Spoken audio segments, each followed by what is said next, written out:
Baik, terima kasih untuk kesempatan yang diberikan untuk saya. Yang pertama, saya menyampaikan terima kasih untuk semua, baik anak-anak, adik-adik, saudara-saudara, bahkan ipar-ipar yang sudah mensukseskan dua momen besar ini.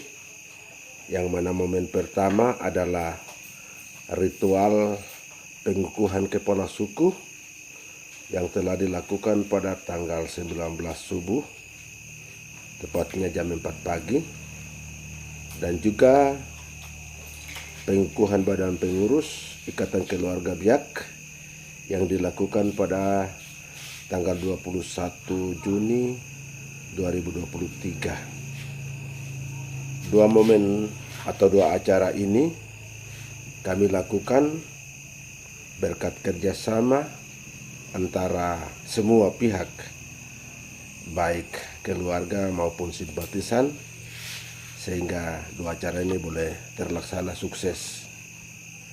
Nah, saya coba untuk memulai dari ritual pengukuhan kepala suku yang dilakukan pada tanggal 19 subuh, tepatnya jam 4 pagi. Ritual ini kita lakukan mengingat para leluhur yang telah menekuni bagian ini, dan pada khususnya orang Biak mengenal beberapa war atau ritual sekitar 20. Yang pertama, war yang dikenal dengan war Kangkarem, war Morisam Moringking, Erisam Bepok, Erisam Bemawa, Wonggei, Namon Jarem, Kansiaru, Dusner, Sandia, Arbur, Mamun, Aurak, Armis, Swandibru, Beorwam, Kayop, Urere, Randan, Beuser. Dan satu lagi yang namanya Bemunuam. Semuanya ini sudah ditekuni oleh moyang kita terdahulu, dan beberapa juga dari sistem war ini mereka tiadakan atau tidak pernah dilakukan karena menurut pihak gereja sedikit menentang pelayanan. Seperti salah satu contoh,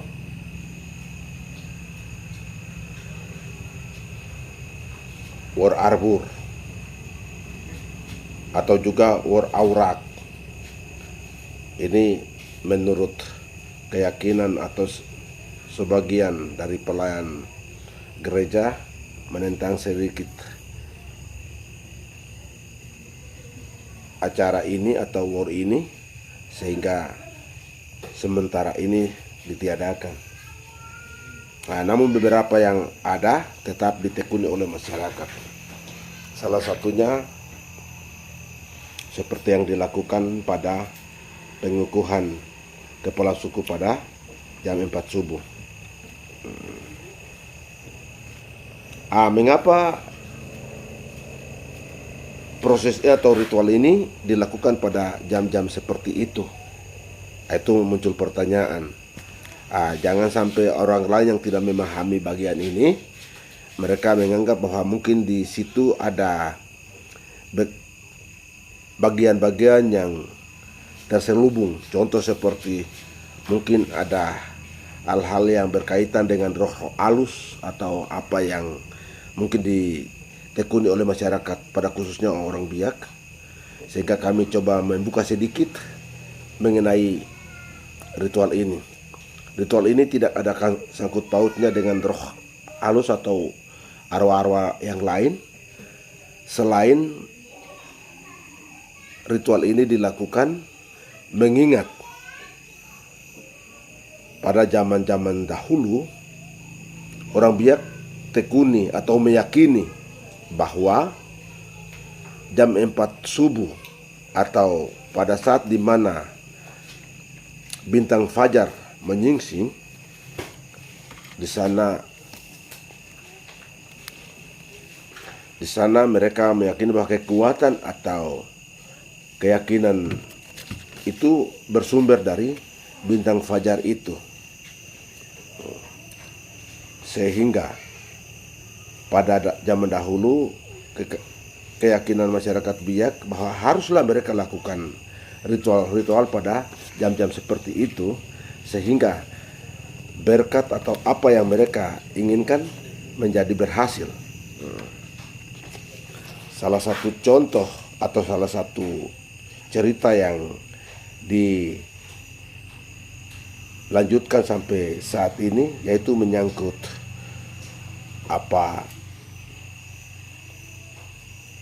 bintang fajar, yang mana pada zaman itu Mananar Makeri yang dikenal sebagai sosok atau Tuhan orang Biak pada waktu itu, di mana dia menahan dan meminta kekuatan atau meminta hikmat kekuatan dari bintang fajar sejak itu. Dan apa yang dia minta betul-betul dianugerahkan atau diberikan kepada yang bersangkutan, sehingga dia melakukan segala sesuatu hampir sama seperti yang dilakukan oleh Tuhan. Sejak itu pula dia bisa membuat sesuatu yang tidak dilakukan oleh manusia. Sama seperti cerita yang disampaikan sampai atau ditulis sampai saat ini ada di buku Pendeta Kama, di mana menceritakan bagian-bagian ini, yaitu Ajaib di Mata Kita. Judul buku itu Ajaib di Mata Kita. Di sana dia menceritakan kronologis di mana peristiwa itu mulai terjadi sampai kepada keyakinan orang Biak bahwa bintang fajar itu sebenarnya itu memberikan kekuatan bagi orang Biak pada khususnya. Di situ dia meminta kekuatan atau hikmat dari bintang fajar, atau boleh dikatakan bintang kejora, sehingga kekuatan itu dia gunakan untuk membuat segala sesuatu yang tidak dilakukan oleh manusia biasa. Seperti salah satunya dia lakukan untuk memberi buah bitanggur, lempar buah bitanggur ke sungai, dan di sana mengena buah dada daripada Insoraki, dan seterusnya. Insoraki juga mengandung dan melahirkan seorang anak laki-laki. Ada seterusnya, cerita itu sudah dimuat di dalam cerita-cerita Pendeta Kama yang mana kita kenal dengan buku Ajaib di Mata Kita. Nah, saya tidak uraikan itu, tetapi yang intinya adalah bagaimana masyarakat Biak itu melakukan ritual itu pada jam 4 pagi. Itu intinya dari segala yang dilakukan itu.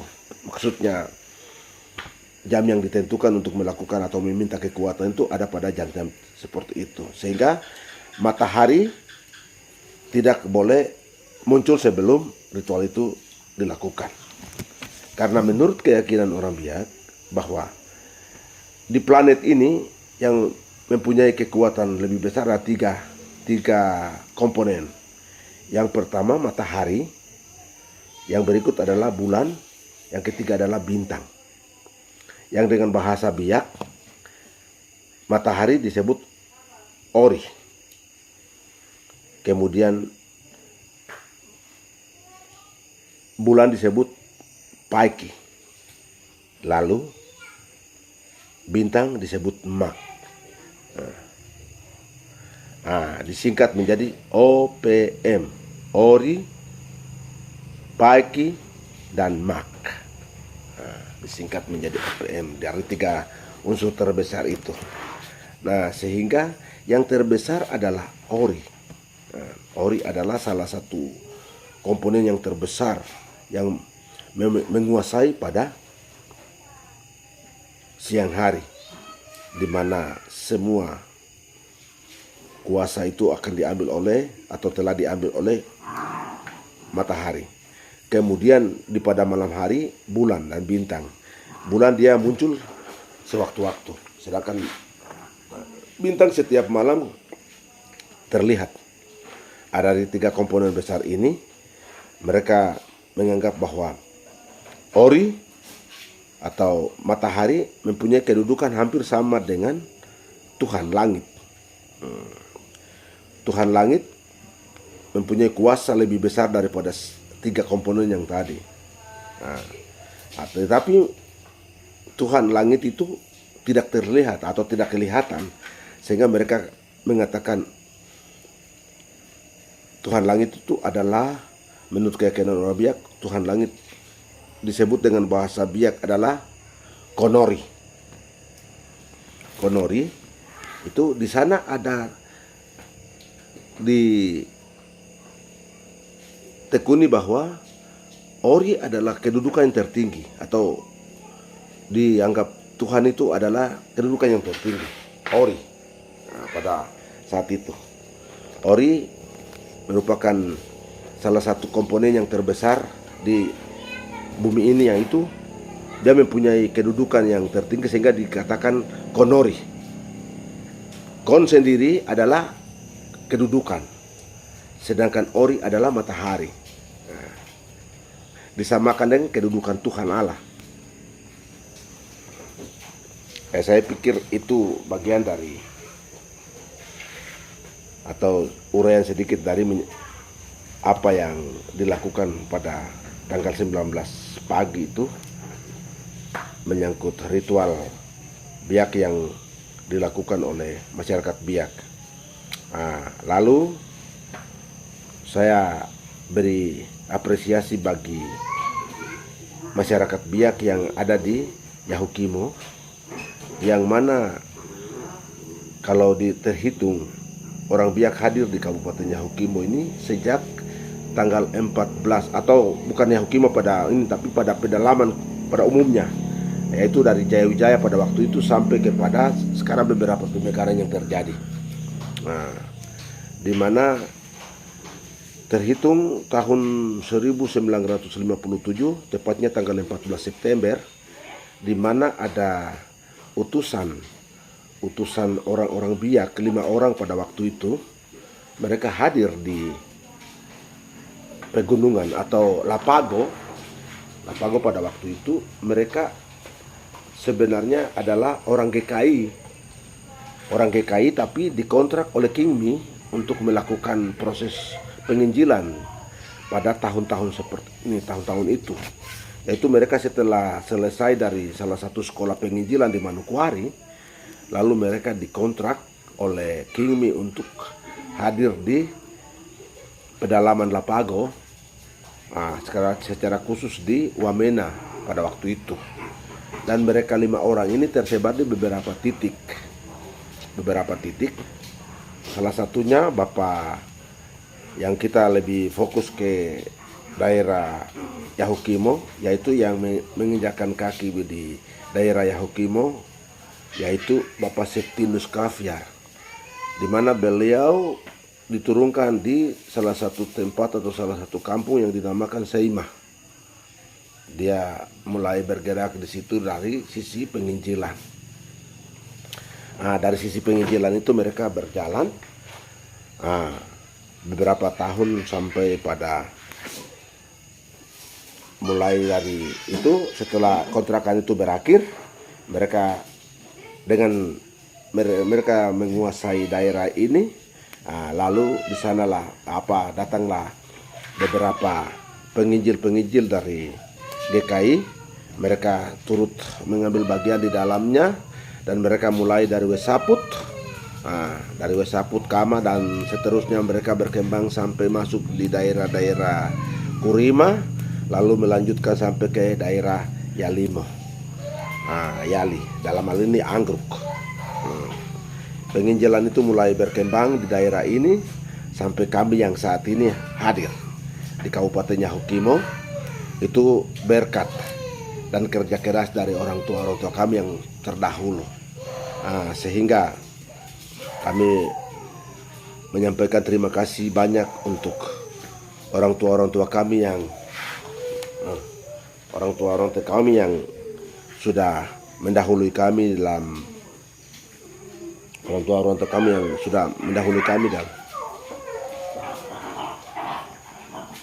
mereka melaksanakan atau mengembangkan tugas penginjilan sampai kepada penginjilan itu sudah berhasil. Ada juga yang masuk dari jalur pendidikan, ada juga yang masuk dari jalur kesehatan, pertanian, dan berbagai, sampai pada tukang sekalipun mereka ikut terambil bagian di dalam proses-proses ini. Terhitung tahun 1957 sampai dengan sekarang sudah hampir kurang lebih 66 tahun. Dari 66 tahun itu kami berterima kasih karena prosesi seperti ritual adat ini baru pertama kali di Pegunungan Lapago ini, baru pertama kali kami lakukan di Kabupaten Pemekaran, yaitu Kabupaten Yahukimo, tepatnya di DKI. Sehingga kami berharap mungkin ini merupakan awal dari semuanya, sehingga kami berharap mungkin di dalamnya ada kekurangan atau kesalahan, itu adalah manusia, sehingga kami tidak luput dari kesalahan. Tetapi kami percaya bahwa walaupun tidak 100%, namun kami lakukan hal ini sebagai gambaran bagi